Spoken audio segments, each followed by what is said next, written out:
Halo semuanya, Sawadee-krap. Kembali kita update dengan perkembangan terbaru dari kasus penembakan Brigadir J. Nah, tim kuasa hukum dari Brigadir J itu sudah menyatakan banyak sekali di sejumlah media massa ada banyak kejanggalan yang ditemukan oleh keluarga Brigadir J pada saat menerima tubuh dari Brigadir J di hari Minggu lalu.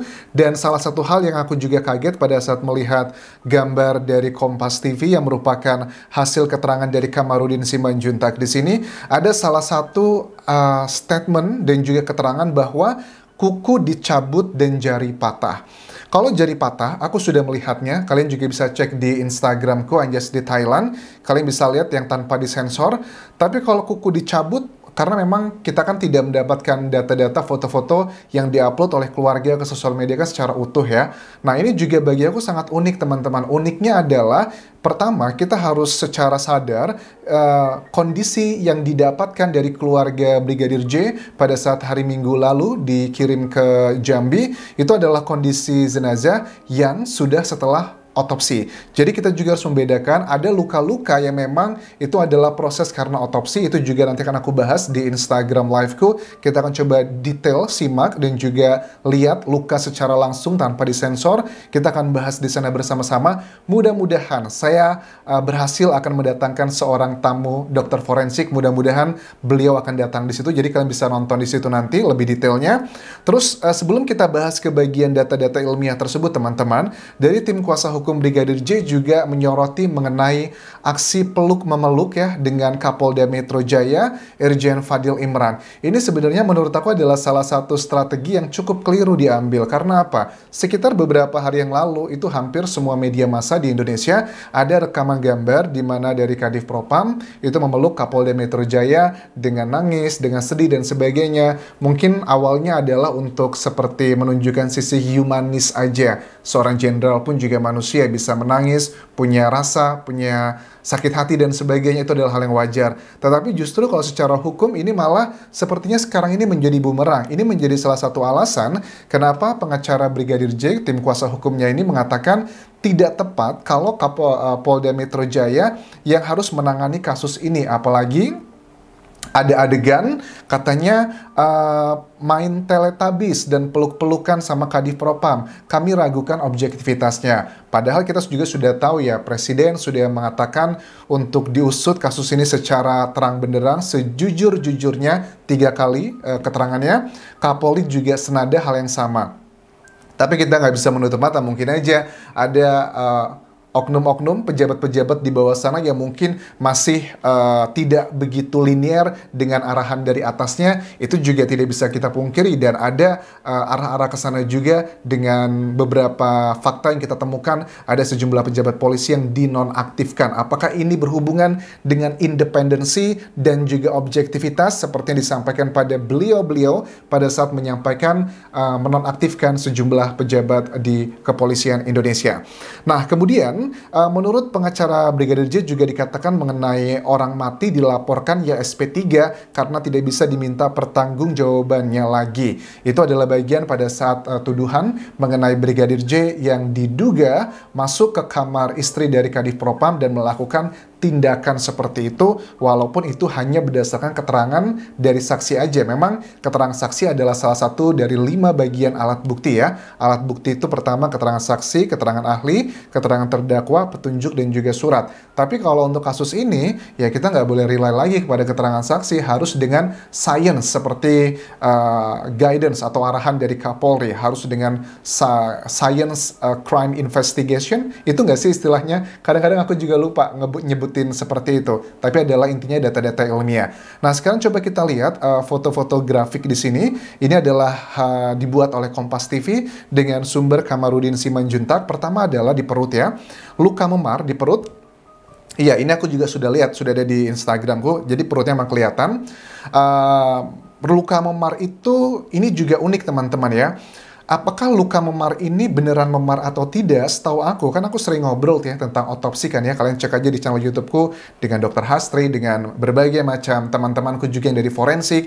Kalau untuk melihat luka memar tersebut ya harus dibedah dulu ya, apakah memar beneran atau tidak. Tapi kalau secara kasat mata, luka memar itu memang nggak bisa kita pungkiri, ada yang di bawah mata itu bengkak biru. Dan itu sudah dapat dipastikan terjadi sebelum kematian. Karena kalau ada benturan setelah kematian nggak mungkin akan jadi biru-biru kan. Itu juga menjadi pertanyaan yang sangat wajar sekali oleh tim kuasa hukum. Di bagian bawah tangan ada luka benda tajam.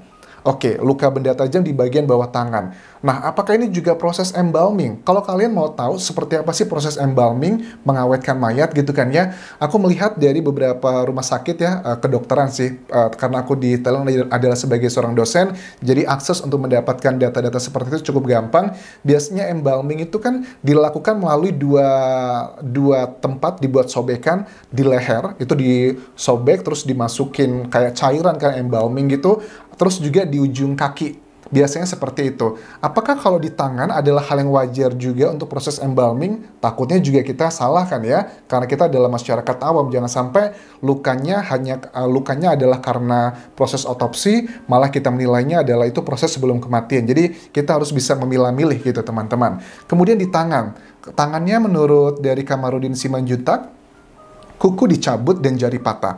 Kalau jari patah, kita sudah melihat di Instagramku juga sudah detail, itu ditunjukkan. Tapi kalau kuku dicabut, ini aku belum melihat jujur di foto-fotonya karena kan itu sangat detail sekali. Karena yang di-upload oleh keluarga di sosial media itu adalah foto-foto yang secara masih general aja ya. Kalau ini beneran ya kuku dicabut itu, wow, ini parah banget maksudnya. Jika seandainya ini benar ya teman-teman ya, itu berarti kan nggak mungkin kalau cuma karena tembak-tembak. Kalau tembak-tembakan masa kukunya langsung kecabut, kemungkinannya pasti kecil sekali ke arah sana. Tapi kalau seandainya benar, berarti memang terjadi kekerasan sebelumnya. Sebegitu bencinya kayak film-film zaman dulu nggak sih, yang untuk menyakiti kita cabut kukunya, jadi bener-bener kita kesel, dendam banget, mungkin psikopat mengarah ke sana gitu.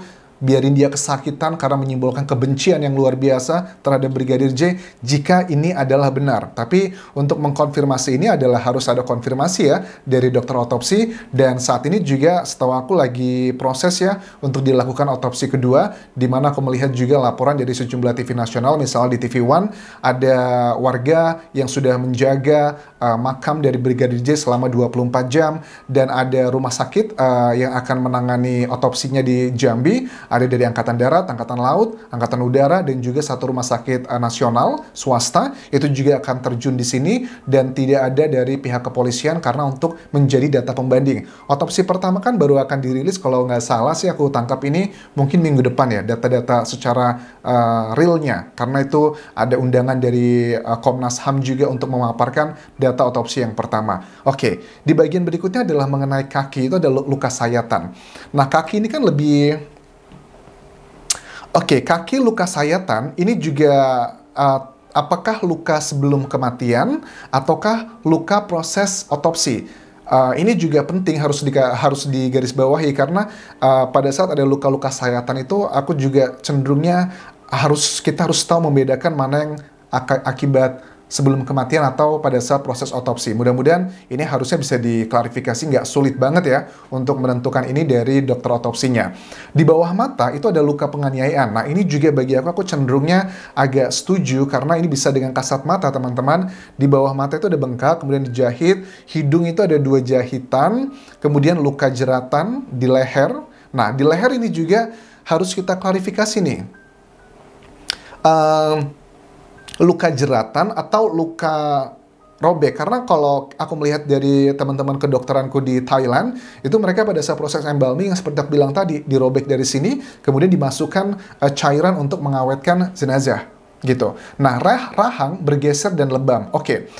Rahang bergeser dan lebam, kalau lebam aku tidak melihat sebenarnya di foto yang dipublikasikan oleh keluarga tersebut ya, karena foto mungkin kualitasnya nggak bagus, which is make sense, tapi kan aku hanya menyampaikan dari pandangan mata. Nah, kalau rahang bergeser ini juga penasaran ini, kenapa kok bisa bergeser ya? Apakah digebukin? Ada dugaannya seperti itu? Ataukah rahang itu bergeser karena saat terjadi tembakan, kan kita tahu ya, ada 5 tembakan yang dilepaskan dugaannya oleh yang dikatakan dari penyidik adalah dari Baradae menuju ke Brigadir J, itu ada 5 tembakan, 4 tembakannya keluar, 1 tembakan masuk. Nah, yang tembakan masuk itu kan kalau nggak salah sampai ke leher ya. Apakah itu jangan-jangan kalau ada luka-luka yang sejenis jeratan itu adalah bagian pada saat dilakukan otopsi atau seperti apa? Ini juga harus dijawab dengan data ilmiah. Tapi memang hal yang wajar, ini menjadi perdebatan. Dan apakah rahang yang bergeser ini juga karena ada hubungan dengan senjata tersebut saat ditembakkan, tembus sampai ke mata, sampai ke belakang? Nah, itu adalah bagian yang makanya dari Kapolri mengatakan harus dijawab dengan data-data ilmiah. Jadi kita menantikan seperti apakah hasil otopsi pertama, karena hasil otopsi pertama belum keluar.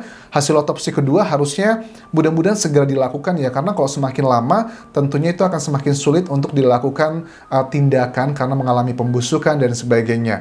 Sebenarnya mengenai otopsi yang dilakukan berulang atau kedua kali, itu nggak cuma kali ini aja. Ada beberapa kasus, misalnya kalau kalian nonton channel YouTubeku, aku bahas adalah yang aku bahas aja ya, itu adalah kasus Subang, pembunuhan ibu dan anak di Subang, Jawa Barat. Itu otopsinya 2 kali. Yang pertama dan kedua itu ternyata luar biasa. Jadi yang pertama itu waktu kematian dikatakan adalah sekitar setengah 12 malam. Tapi di otopsi kedua dikatakan ada yang diperbaiki. Perbaikannya adalah waktu kematian yang which is itu sangat fundamental. Dan jaraknya dari otopsi pertama kedua itu sekitar sebulan lebih. Wow, mudah-mudahan ini dengan jarak yang baru sekitar beberapa minggu ya, hampir 2 minggu atau semingguan lebih, kurang lebih, mudah-mudahan segera dilakukan agar kendala-kendala alam seperti itu bisa diminimalisir. Itu adalah alasannya.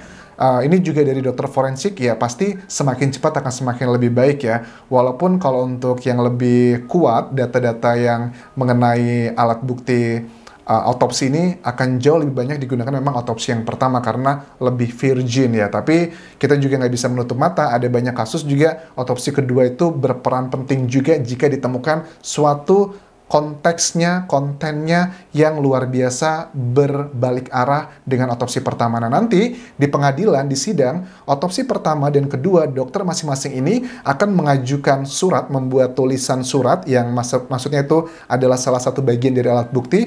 Nanti akan dituliskan rekomendasinya apa, indikasinya apa. Di situ akan dipertimbangkan oleh Yang Mulia Hakim, dan di situ adalah letak di mana meyakinkan dengan alat-alat bukti secara ilmiah tadi. So, ini kasusnya akan semakin panjang, akan semakin mengasah logika berpikir kita. Mudah-mudahan kalian terus setia mengawal kasus ini. Dan itu aja yang bisa aku update untuk video kali ini. Jangan lupa tinggalkan like dan juga komen, serta subscribe channel YouTube ini, karena baru sekitar 30% teman-teman yang nonton baru pencet tombol subscribe-nya. Come on, jadi biar aku semakin semangat untuk terus mengupdate dan juga mengawal kasus ini. Kabun kerap semuanya. Bye-bye.